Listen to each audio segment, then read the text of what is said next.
بسم الله الرحمن الرحيم الحمد لله. chapter كنا هو chapter كي جدا اللي local economic inta badanna waxa uu focus ka saaraya waxa weeye wixii contribution ama financial contribution ka livestock hada jira ku kaabaan economic-ga markaynu ka hadlayno waxa weeye Soomaaliya ama dadka Soomaalidaba chapter ahaan marka chapter xaga ku jiro waxa weeye uu kala qaadan yahay oo wuu kala dhigdhigayaa laakiin halkan waan isku soo yar qosays baynu ka dhigno maadaama si weyn inoogu dheeraan waynu iska soo koobaynaa marka inta badan wuxuu ku saabsan yahay waa local financial contribution by livestock to the economy. economy-gaasi marka waa kee waa Somalia economy. inta badan marka uu xagga chapter ku yaalo waxa weeye Somaliland iyo Puntland iyo hadii ay ku leeyahay la waa la aad baa loo kala saarsaa laakiin markaas aynu sheegnay kama geeyin karayno si aad markaa concept uga hesho ayaynu ku cararnaa insha Allah. financial contribution to livestock economy hadii jeer dhaqaalaha local-ka ku qaabo meeshay doontaba ha noqoto marka la isku kiciyo waa lacag aad u badan oo lagu qiyaaso ilaa 8.157 billion USA waa qiyaastii ay researcher ku sameeyeen 2013 marka waa maxay waxa weeye almost waa 1 billion oo waxa weeye dhiman waxaan ahayn hadii la eego 200 milyan waxaan dhamayn dhiman marka macnaha waxa weeye contribution-ka financially markaynu ka hadlayno livestock ay local economic ku qaabaan ama ha noqdo mid dalka gudihiisa lagu eebiyo sida caanaha subaga iyo waxyaalaha kale la midka oo dee waxa weeye dadku ay shaqo abuur ka dhigtaan ama saamaha oo kale ama ha noqdo mid dabadda loo iibiyo waxa weeye dee export ah halkan waxaa la inoogu sheegay un cala camuum in waxa weeye ay gaadhayso 8.157 waa maxay waa financial contribution local economic ay xooluhu ku kaabaan taas waa intaa haddaynu xagga milkiga u nimaadno ama caanaha Soomaaliya hadii jeer ama Somaliland inta badan waa dalalka lagu tiriyo waxa weeye inay caanaha aad u isticmaalaan therefore most economically important livestock product with the value waa caanaha hadda qiimaha caanaha ama totalka caanaha ee financial contribution ka caanuhu ee local economy ku soo daraan markaynu eegno lafteedu waxa weeye masalan waa 6.58 billion USD mana waa maxay waxa weeye waa 6 milyan dhibic 58 milyan 1 bilyan oo qiyaastii dhiman hadii ay ku leeyahay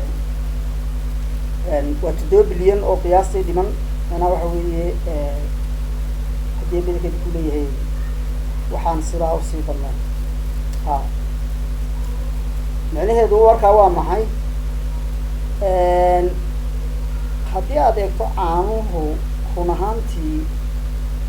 local economic lacagta kusoo daraan waa lacag aad u badan marka dee marka intan eegto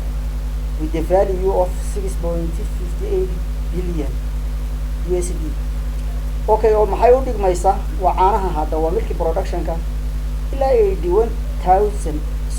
81% of the livestock ayay u dhigayaan hadii beeda ku leeyahay contribution livestock contribution macnaha waxa weeye ama contribution ay xooluhu bixiyaan economic ku kaabaan qiyaas ahaantii ilaa 180% bay caanuhu u dhigmaan caanaha marka la sheegaya waa maxay waa caanaha waxa weeye xoolaha laga maalo ee la kala iibsado hadii beeda ku leeyahay shaanta loo isticmaalo hadii beeda ku leeyahay laysasiiyo waxa laysasiiyo oo kaashi. Okay, therefore in terms of contribution to the agricultural GDP markaynu eegno milk is about 6 times more important than meat markaynu eegno qiyaasaas ay financially kusoo dareen local economiga ama doorkaa waxa weeye ay ka taagan yihiin dhaqaala kabka haddii bedelkeeda ku leeyahay dalka mana caanuhu 6 jeer bay ka badan yihiin hilib isticmaalka caanuhu 6 jeer waxay ka badan yihiin isticmaalka hilib ama financially contribution koodu waxa weeye 6 jeer waxa uu ka badan yahay kan hilibka marka caanuhu ama milk production-ka waa shay muhiim ah oo macnaha markaynu ka hadlayno local economiga iyo life stock-ka yani waxa weeye ay tahay inay midaan dee la ignore garayn karay midaan la ignore garayn karay okay taasi markaa waa milk production-kani markaa waxa weeye waa dhammaan wixii researcherku macnaha uu heli karayay ee caana ah no matter halka laga iibiyey ciddiisi macnaha waxa weeye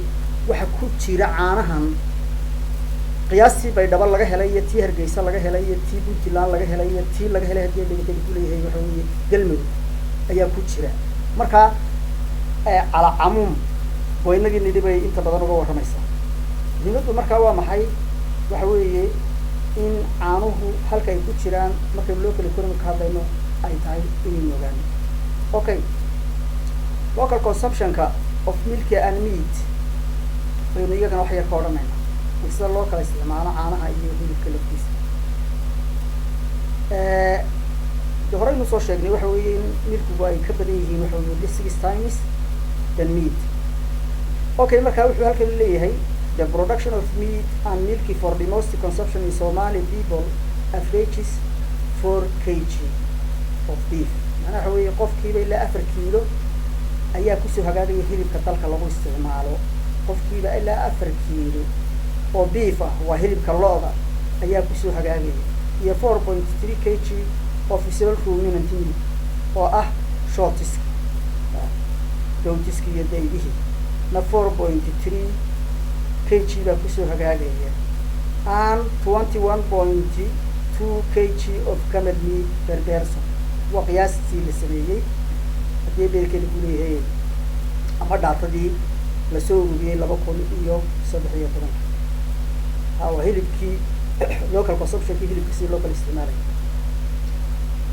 labo way isleeg tahay qiyaastii way isku dhowrday waxa weeye averagely hilibka lo'da isticmaalkiisa iyo kan small ruminantiska isticmaalkiisu way isku dhowdhow yihiin haddii isticmaalka hilibka geela ayaa waxa weeye aada uga sarreeya saad u eegto markaad berberson eegto berberson bay wax ku salaysan yihin markaad berberson eegto qofku markuu 4 kiilo ka cunay hilibka lo'da averagely isla markaana uu ka cunay 4.3 kan adhiga averagely 12 kiilo iyo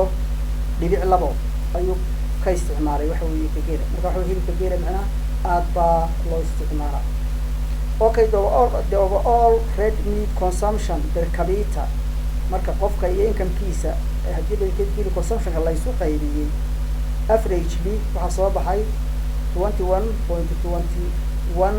kg per person in 2000 AD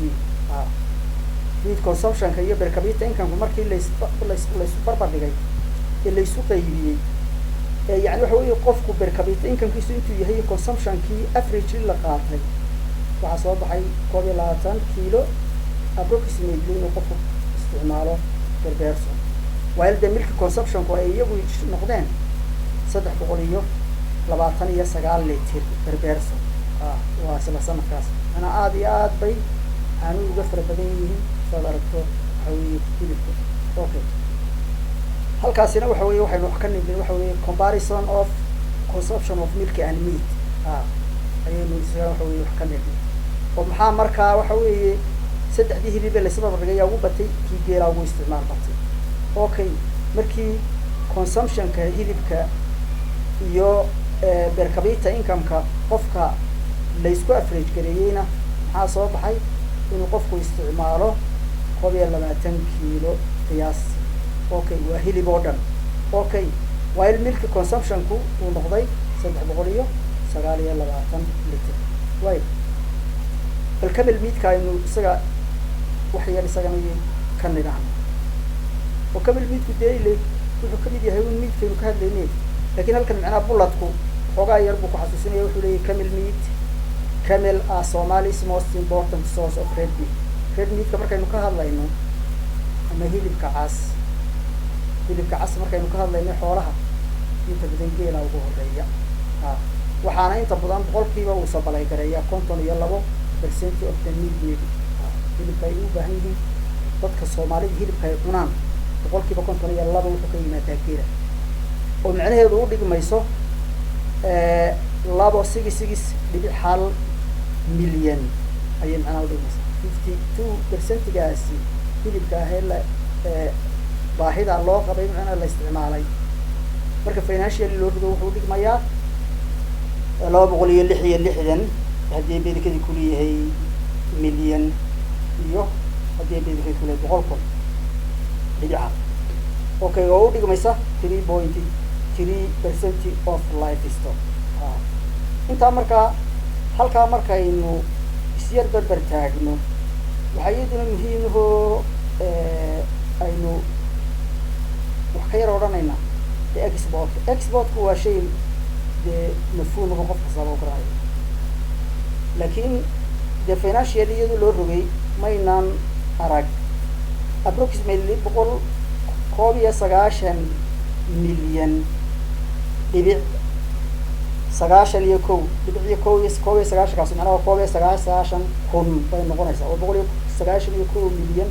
iyo 190,000 macnaha waxa weeye ayaa oo USD ah ayaa inta badan laga helaa xoolaha la dhoofiyo okay oo u dhigmaysa 2.3% of the livestock contribution to the agricultural GDP. marka la barbar dhigo livestock contribution kii ay ku sameeyeen GDP-ga ama agricultural GDP-ga xagga beeraha marka la barbar dhigo xoolihii beerihii waa lagu isticmaalaa waxay ka mid yihiin waxyaalihii loo raranayay loo cunayay loo maalayay marka agricultural gross domestic product-ga waxaa loo yaqaano wuxuu contribution bay ku leeyihiin marka kuwaas agriculture-ka xaggiisa loo dacal saaray iyo kuwa la dhoofiyey marka la eego waxyaalaha laga helay ee laga soo dareergeliyay ama maaliyadda laga soo dareergeliyay waxa weeye inta badan waxa weeye waa inta halkaa laynoogu sheegay oo waxaa la yidhi qiyaastii intaasaa laga helaa livestock exportiska live animalska yani waa kuwa nool wey okay waxayna u dhigmaysaa taasi ilaa 2.3% of the livestock contribution intay agriculture-ka ku daraan 2.3 inta ay xooluhu agriculture-ka ku daraan bay u dhigmaysaa macnaha okay most of this livestock are exported to the Arabian inay noo dhiibino Sacuudiga Yemen iyo maanta iyo wixii kale la halmaana ee loo sheegay inkastoo waxa weeye imika uu banjiro waxa weeyaan xoolana la iibin haddana inta badan waxa weeye exportku waa ka marka kani waa maxay exportki aan haba ku sheegnay waa maxay of live animals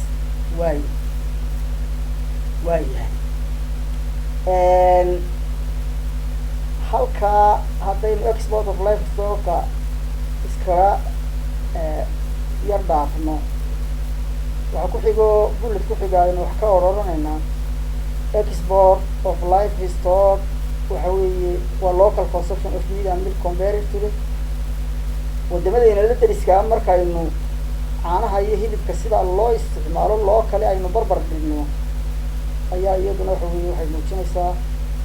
in haddii hilibkeedu ku leeyahay ay qaarnayna kaga badan yihiin qaarnayna ka badan مثلا the domestic meat availability is higher than 15 kiilo ayuu hilibka qofka Soomaaliga available-ka u ahay ka sareeya qofka Kenyaatiga intuu heliyo ana waxa weeye 15 kiilo oo hiliba ayuu ka badan yahay qofka Soomaaliga marka average la eego hilibka uu heli karo kan Kenyaatiga laakiin marka laga eego xagga haddii ay beedkeedu ku leeyahay Suudaan oo kale markaynu barbar dhigno waxa weeye 40 kiilo of meat per person in Suudaan baynu ka hooseeyna macnaha Suudaan waxa weeye way inaga hilib badan tahay marka la eego waxa weeye de way inaga xoolo badan tahay macnaha waxa weeye koob iyo 40 kiilo buu qofka Soomaaliga ka hooseeya hilibka available-ka u ah qofka Suudaaniga marka intaasna macnaha waxa weeye waxayna kaga filan laba dalo macnaha dalkayna neighbor-ka Galeen barba dhigay okay availability of milk per person is however much higher than the 26 liters and 198 liters of milk per person in Sudan and Kenya especially. caanaha isbarbar dhigno inuu caanaha barbar dhigno qofka Soomaaliga uu haysto ama available-ka u ahaan waxa weeye aad buu uga sareeyaa macnaha waxa weeye 26 litir iyo 198 liter of milk per person in Sudan and in Kenya macnaha waxa weeye labada dal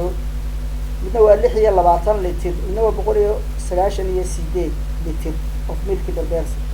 marka Sudan iyo Kenya la eego waynu ka sareynaa inagu labadaada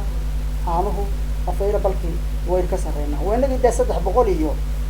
dhowr iyo 30 waynaga soo sheegay 339 somewhere there okay halka marka waxa aynu ku soo gabagabeynay dhowrkii slide ugu horeeyay hadii bedika kuleeyay ama party one baan ilaahno wixii loo yaqaanay general overview of financial contribution of the livestock into the economy or into the Somali economy okay halka marka taa insha Allah aynu ku dhaafno